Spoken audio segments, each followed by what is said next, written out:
Hello and welcome to Global Eye. I'm Parikshit Luthra. A day after India signed a 10-year deal to operate the Chabahar Port in Iran, the US has threatened that any entity considering business deals with Iran will need to be aware of the potential risks of sanctions. Reacting to this statement, Foreign Minister S. Jaishankar said that this deal will benefit the entire region and people should not take a narrow view of the initiative. So why is this port so important for India and what impact will it have on its trade ties with Iran? Now, let us pull up the map on the screens telling you the significance of the Chabahar port. So if that is Gujarat, this is Iran, and this becomes the closest Iranian port to India.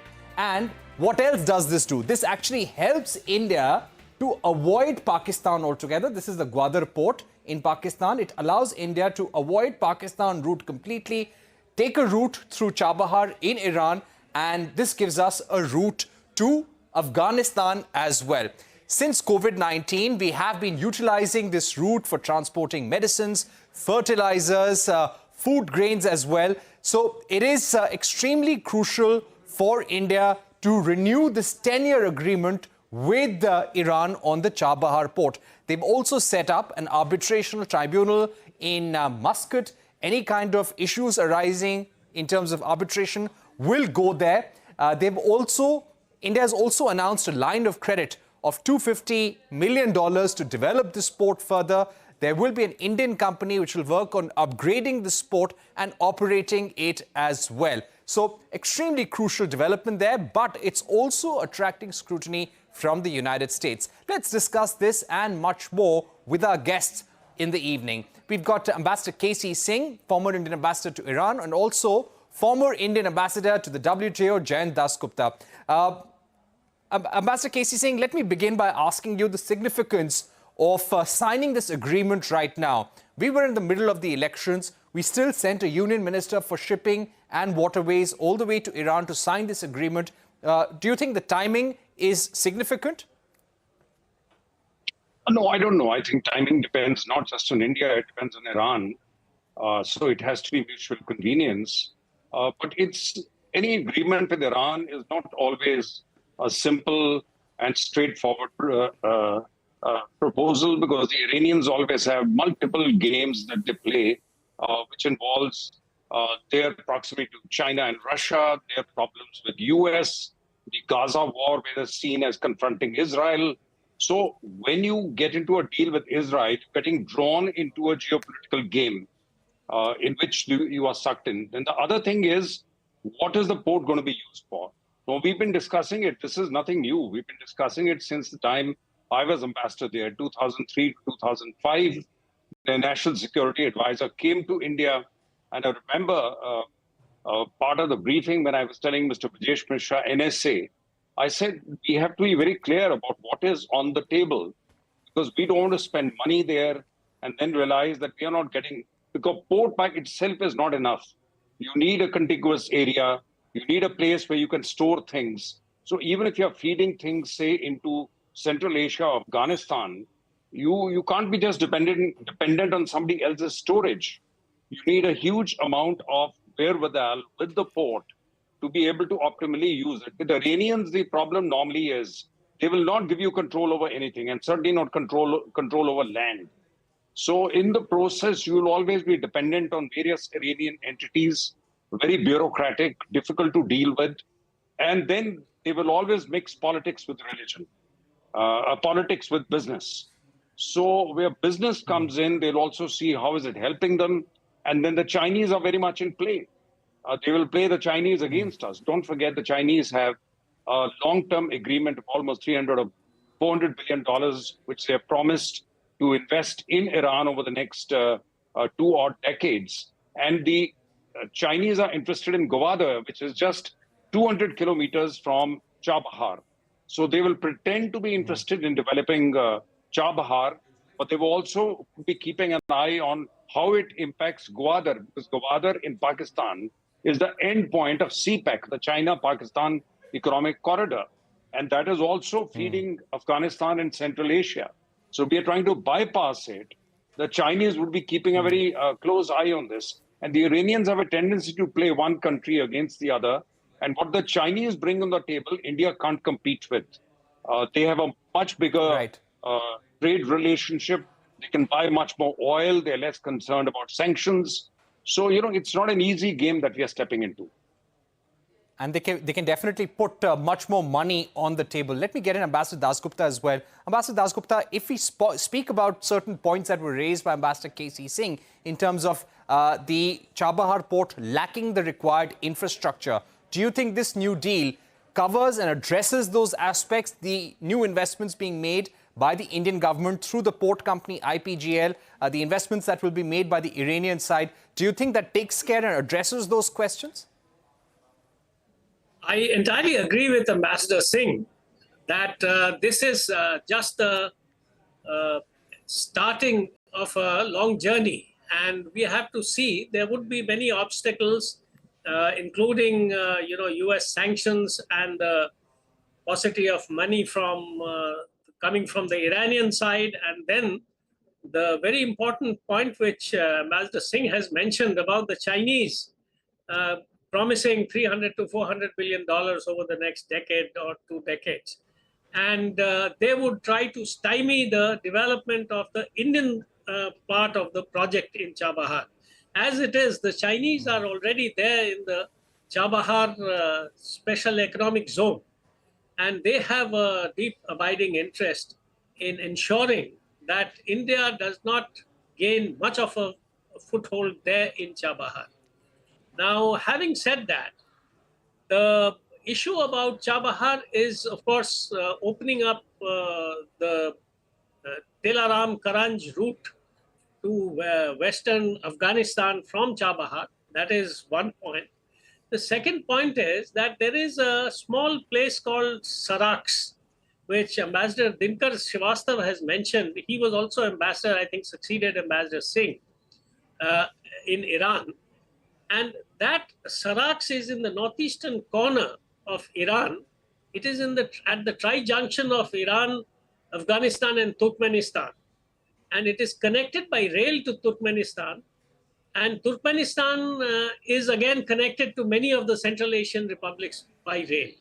So the missing gap is between Chabahar and Saraks. If that railway line could be constructed, despite all the obstacles that I have mentioned, and then there could be a smooth flow of traffic. That is one option. The second option is, as matters stand today, the Iranians perhaps want to make it a part of the international north-south transit corridor, which they have entered into with Russia.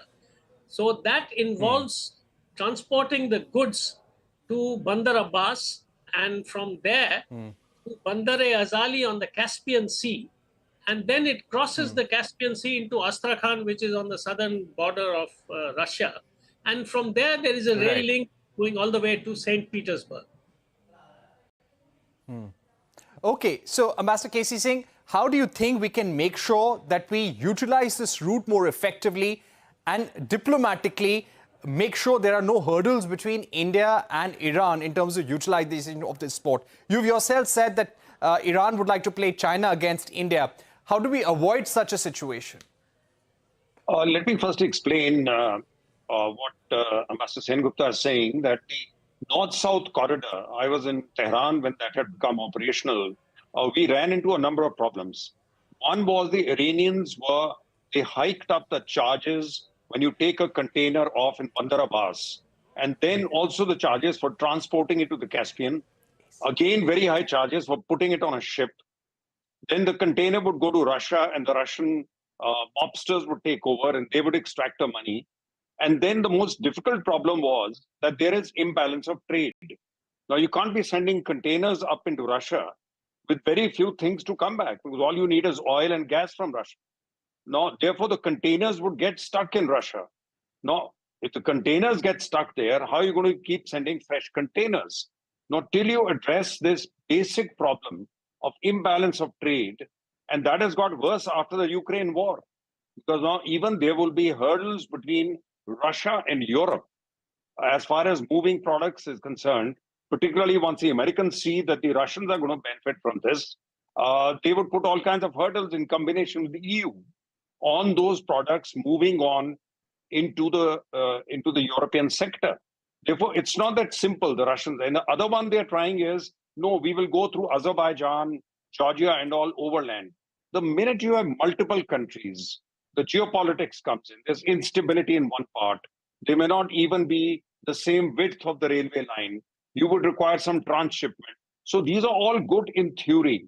But till they are fully tested, I think Chinese have tried a railway line all the way to Europe, which is the east-west line. And apparently the justification for us going ahead with the Iranians and what we tell the Americans, would tell the Americans is, we are countering the Belt and Road Initiative of the Chinese. Now, to what extent that works, we don't know, because the Chinese are going on a different route, which is more east and west. Right. So now, although one thing is they have an American say, you see, last time we got an exemption from the Americans for Chabahar, because we argued we are only sending humanitarian assistance to Afghanistan. Then, of course, subsequently, right, Afghanistan moved under the control of Taliban thanks to the Americans walking out. Now the Americans don't have the same interest in Afghanistan that they had earlier. So we don't know what their game is. So we will know what the game is, but probably the one saving feature might be that we have a standalone company. So if they want to sanction a company, let them sanction the company which is there.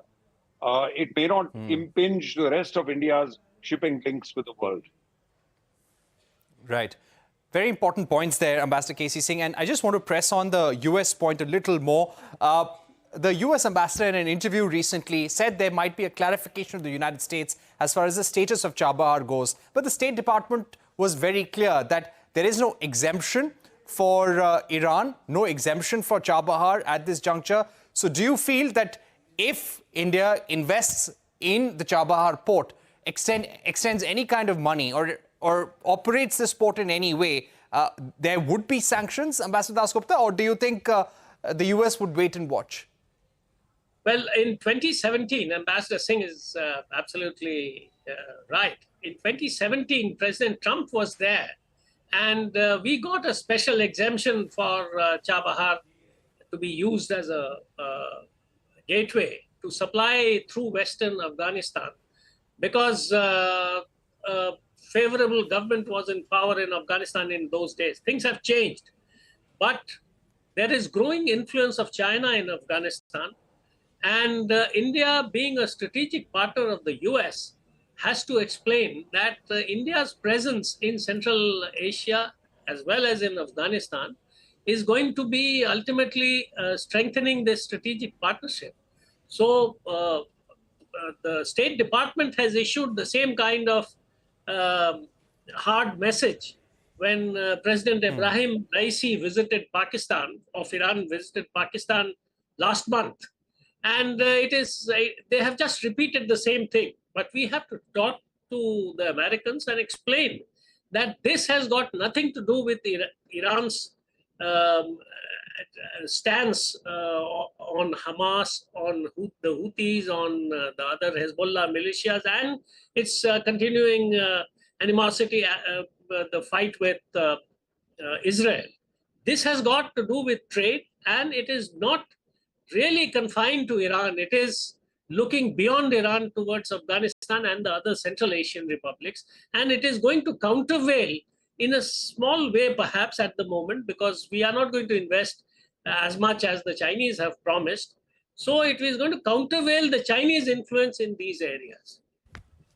All right. We've completely run out of time, but I'd like to thank Ambassador Dasgupta and Ambassador KC Singh for joining us on the program. That's been an important, interesting discussion on the Chabahar port. So clearly there are a lot of hurdles on the way, and the China angle that we'll also have to be very careful about. We're heading into a short break, but coming up, Russian President Putin was on a 2-day state visit to China. Putin and Xi Jinping have expressed alignment on many issues and are looking to deepen their partnership. A discussion with former Indian Ambassador to Russia, DB Venkatesh Verma, when we return.